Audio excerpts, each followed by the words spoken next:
নমস্কার বন্ধুরা, আজকে দীপুস গার্ডেন যেভাবে ভিডিও করছে আপনাদের সঙ্গে তুলে ধরছে ভিডিও, তাতে আপনারা সকলে কমেন্ট করে জানাচ্ছেন যে অত্যন্ত ভালো হচ্ছে ভিডিও। তাই আপনাদের সেই কথাকে মান্যতা দিয়ে আজকে আমরা দীপুস গার্ডেনের পক্ষ থেকে হাজির হয়েছি। আমাদের জগদ্দলের অন্তর্গত বুড়িবরতলা এলাকার মধ্যে থাকা এক বাসিন্দা, উনি আমাদের কাকু, অত্যন্ত কাছের, অত্যন্ত প্রিয় জয়দেব কাকু। ওনার বাড়িতে উনি বিগত অনেক বছর ধরে গাছ করছে, কিন্তু এবছর যেন অভূতপূর্ব ভালো এবং অত্যন্ত সুন্দর। দেখুন বন্ধুরা, এই চন্দ্রমল্লিকা গাছগুলো এত সুন্দর করেছে, সেই জন্যই আজকে আমার ভিডিও করা। আর আমি ভিডিওর সাথে সাথে ওনার থেকে জেনে নেব উনি কিভাবে গাছ করে, আর ঘুরে দেখাবো ওনার ছাদ বাগানটা। চলুন আপনারা দেখতে থাকুন। দেখুন বন্ধুরা, কত সুন্দর হয়েছে গাছগুলো। ওনার প্রায় ছাদ বাগান প্রায় ভর্তি হয়ে এসেছে। আমি অনেক চন্দ্রমল্লিকা গাছ দেখিয়েছি অনেক। হাইটটা দেখুন বন্ধুরা গাছগুলোর প্রত্যেকটা, এই হাইটটা দেখুন বন্ধুরা। হাইটের সাথে সাথে ফুলগুলো অসম্ভব সুন্দর হয়েছে। আমি ঘুরে আস্তে আস্তে দেখাচ্ছি, পুরো ভিডিওটাই আপনারা দেখতে থাকবেন। পুরো ভিডিওটা না দেখলে আপনি এই জেঠু কীভাবে গাছ করে, শুধুমাত্র চন্দ্রমল্লিকা নয়, জেঠুর বাগানে ফুটে আছে অজস্র ইনকা গাঁদা, সাথে পিটুনিয়া, সাথে আছে ডালিয়া এবং জায়েন্ট, সমস্ত ফুলই রয়েছে এই বাগানে। আমি প্রতিটা ঘুরে ঘুরে দেখাচ্ছি আপনাদেরকে। দেখুন বন্ধুরা, আমরা সবাই জানি সিন্ডারে খুব ভালো গাছ হয়, কিন্তু মাটিতেও যে ভালো গাছ হয় তারই নিদর্শন এই জয়দেব বিশ্বাস। উনি নিজ হাতে এই কাটিং যেমন করে, তেমনি নিজের কাটিং থেকে এই সমস্ত গাছগুলি বানিয়েছে বিগত কয়েক মাস ধরে। ওনার প্রচেষ্টায় আমরা দেখতে পাচ্ছি এই মৌসুমি ফুলের রানী যে চন্দ্রমল্লিকা ফুল গাছ, তারই এক রঙের বাহার। আমি পুরো ছাদটাকে একবার ঘুরে দেখানোর চেষ্টা করছি। উনি শুধুমাত্র চন্দ্রমল্লিকা নয়, সাথে জায়েন্ট গাছও খুব ভালো করেছে। ওনার জায়েন্টগুলো অনেকটা ফুটে গেছে, অনেক দিন ধরে ফুটেছে। আমি এক আস্তে আস্তে এই লাইনটা পুরো দেখাচ্ছি। দেখুন বন্ধুরা, ছাদে খুব সীমিত জায়গা, তাই কিন্তু তবুও সুন্দর করে সাজিয়ে রেখেছে উনি গাছগুলোকে। দেখুন, আমি আস্তে আস্তে ঘুরে দেখাচ্ছি। এরপরে আমি ওনার কাছ থেকে জেনে নেব ওনার এই সমস্ত গাছের A to Z টিপস, উনি কিভাবে গাছ করে। উনি অনেক ডালিয়া গাছও করেছে। দেখুন, ওনার বাড়িতে সমস্ত লোকের আগমন এই সমস্ত ফুলের সৌজন্যে। এই সমস্ত ফুল যে উনি সবাইকে উপহার দিচ্ছে, তার জন্য ওনাকে জানাই অসংখ্য ধন্যবাদ। উনি যেন আসছে বছরগুলোতেও আরও সুন্দর করে গাছ করতে পারে, দীপুস গার্ডেন এটাই কামনা করে।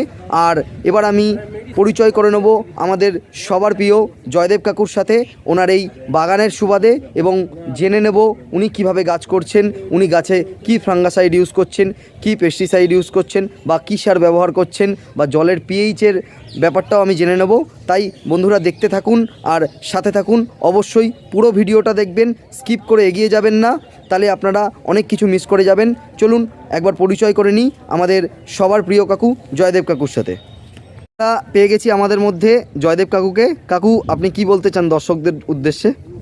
দর্শকদের বলতে যাই, আমি যেরকম করছি আপনারাও সেরকমভাবে করুন গাছ। হ্যাঁ, মানে দর্শকরা যারা ধরুন নতুন ছাদ করবে, আপনার মতন এত সুন্দর করে কি করে ফুল ফোটাবে, উনি কবে গাছ লাগাবে, গাছে কি সার দেবে, কি রোগ পোকার জন্য কি দেবে, সমস্ত কিছু বললে একটু ভালো হতো। মেন হচ্ছে গাছ জুন মাস থেকে লাগালে এত বড় ঝাড় হবে। আচ্ছা। আর রোগ পোকার জন্য সব থেকে আগে জলের পিএইচ আর মাটির পিএইচ মাপতে হবে। আচ্ছা, কত লাগে চন্দ্রমল্লিকা গাছের জন্য? মাটি ওই 6 মতন লাগে, 6 আর নর্মাল মানে 7। আচ্ছা, নর্মাল 7। কিন্তু আমাদের তো এই সমস্ত জলে পিএইচ অনেক বেশি, 9 এরকম জলের পিএইচ আছে। তা ওটা কি করে কমাবে? ওটা অনেক সময় ভিনিগার দিয়ে কমাতে হয়, অনেক সময় ওই যে পচা লেবু দিয়ে কমাতে হয়। আচ্ছা, আপনি কি ইউজ করেন? আমি তো দুটোই ইউজ করি। মানে কিভাবে ইউজ করেন ওটা পিএইচ কমানোর জন্য? জলে আগে পিএইচ মেপে নিই, পিএইচ মাপার পর যদি জল পিএইচ যদি 8 8.5 মাটি থাকে, তখন আমরা ওই ভিনিগারগুলো জল একবার ঢাললেই কি হবে, পিএইচ কমে যাবে? মাসে একবার ঢালতে হয়। মাসে একবার ঢাললেই পিএইচটা কন্ট্রোল হয়ে যাবে। তারপরে খোল পচা, মাছ পচা, নিম খোল পচা এই জল যদি করে দেওয়া যায়, তার পিএইচ আপনি অটোমেটিক নেমে যাবে। আচ্ছা আচ্ছা আচ্ছা। আপনি কতদিন অন্তর অন্তর সার দেন? আমি 10 দিন অন্তর সার দিই। আর সবথেকে বড় কথা কি, চন্দ্রমল্লিকা গাছে মাটির টবে যদি জল দাঁড়িয়ে থাকে, কোনোদিন গাছ ভালো হবে না। যার জন্য আমার টবের নিচে 10টা 12টা করে ছিদ্র করা আছে। আচ্ছা, একটা টবে 10টা 12টা ছিদ্র করেছেন? 12টাকে ছিদ্র করা আছে, যেমন আমার গাছ সব বস্তায় থাকে। আচ্ছা, আমাদের মানে গাছে সেট নেই, হ্যাঁ, বৃষ্টির জলে রেখে দিতে হবে। জল যদি টবের নিচে জমে থাকে তাহলে সেই গাছ মরে যাবে।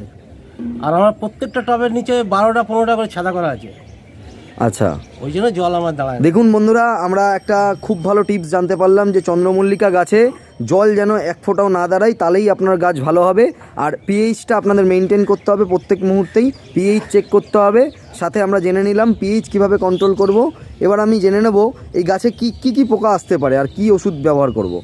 এ গাছে এখন মানে মাইট, চিপস, তারপরে আপনার ওই লেদা পোকা, আর ওই কি বলে সাদামাছি।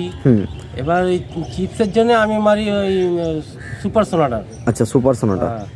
আর ওই কি বলে সাদামাছির জন্য? সাদামাছির জন্য ইমিডাক্লোরপিড মারলে চলে যায়। ইমিডাক্লোরপিড গ্রুপের যে কোনো ওষুধ মারলেই হয়ে যাবে, চলে যায়। আর লেদা পোকার জন্য কিংডক্স মারি। কিংডক্স, আচ্ছা, এই তিনটে ব্যবহার করলে মানে অল্টার করে করে ব্যবহার করলে গাছে কোনো পোকা আসবে না।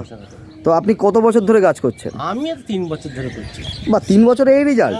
দেখুন বন্ধুরা, আপনারা যারা ভাবছেন যে চন্দ্রমল্লিকা গাছ করব কিনা, কাকু তার নিদর্শন। 3 বছরের গাছে, মানে 3 বছর ধরে যে গাছ করছে, ওনার যে এত সুন্দর ফুল ফুটেছে, আপনারাও করতে পারেন। কিন্তু আমরা সমস্ত টিপস সবার ফার্স্ট আমাদের চ্যানেলে নিয়ে আসছি, আপনারা দেখতে থাকুন দীপুস গার্ডেন। আর এই সমস্ত চন্দ্রমল্লিকা গাছগুলো কিভাবে হচ্ছে সেগুলো আপনারা জানতে পাচ্ছেন প্রতি মুহূর্তে। কাকু শুধুমাত্র চন্দ্রমল্লিকা নয়, কাকু এদিকে আসো, একটু অন্য গাছগুলো ঘুরে দেখাই। এই চন্দ্রমল্লিকার মাটি করতে গেলে তুমি কি আগে থেকে মাটি রেডি করে রাখো? হ্যাঁ, মে মাসে মাটি তৈরি করে রাখতে হবে। মে মাসে কি দিয়ে মাটি তৈরি করবে? মাটি তো দিয়ে ওই আপনার কি বলে 7% 70% মাটি, 30% কম্পোস্ট। হ্যাঁ, ওই সবজি পচা বা কিছু? না, ও ভার্মি কম্পোস্ট। গোবর সার হোক, চাই আপনার ভার্মি কম্পোস্ট হোক। আচ্ছা, আর বাকি আপনার ওই 3টে টবের জন্য ওই মোটামুটি 60 গ্রাম 70 গ্রাম করে ওই কি বলে গুঁড়ো খোল খোল দিলে চলবে না, তখন খোলটা গরম হয়ে যায়। আচ্ছা, তাহলে তখন কি দেবো? দেওয়া যায় না, খোলটা 75 লাস্টে দিয়ে আমরা ওই বোন ডাস্ট, সিংকুচি, বোন ডাস্ট, তারপরে 50 গ্রাম সালফেট পটাশ এইগুলো দিয়ে, আচ্ছা, দিয়ে মাটিটাকে জাগ দিয়ে রেখে দিতে হবে। রেখে দিয়ে আবার ওই 1 সপ্তাহ পর আবার ওটাকে বের করি। আচ্ছা, বের করে আবার 3বার জাগ দিতে হয় ওটাকে। আচ্ছা আচ্ছা আচ্ছা, দিয়ে তারপর লাস্টে যখন গাছ লাগাবো তখন একবার শুকিয়ে তবে গাছ লাগাবো। বাহ। আর এই ইনকা গাছগুলো কবে বসিয়েছেন? ইনকা গাছ হয়ে গেল প্রায় মাস 1.5 উপরে হয়ে গেল। বাহ, ইনকা গাছগুলো খুব সুন্দর হয়েছে। আমরা বন্ধুরা কাকুর ছাদ বাগানে দেখতে পেলাম চন্দ্রমল্লিকা, সাথে দেখতে পেলাম এই ইনকা গাঁদা। আর ইনকা গাঁদা খুব সুন্দর হয়ে কাকুর ছাদ বাগান আলোকিত করছে। তাই বন্ধুরা আপনারা দীপুস গার্ডেন দেখতে থাকুন, আর অবশ্যই সাবস্ক্রাইব করতে ভুলবেন না। আপনাদের একটা লাইক আমার ভিডিও করার আগ্রহ অনেক বাড়িয়ে দেয়। তাই বন্ধুরা আমার পাশে থাকুন, সঙ্গে থাকুন।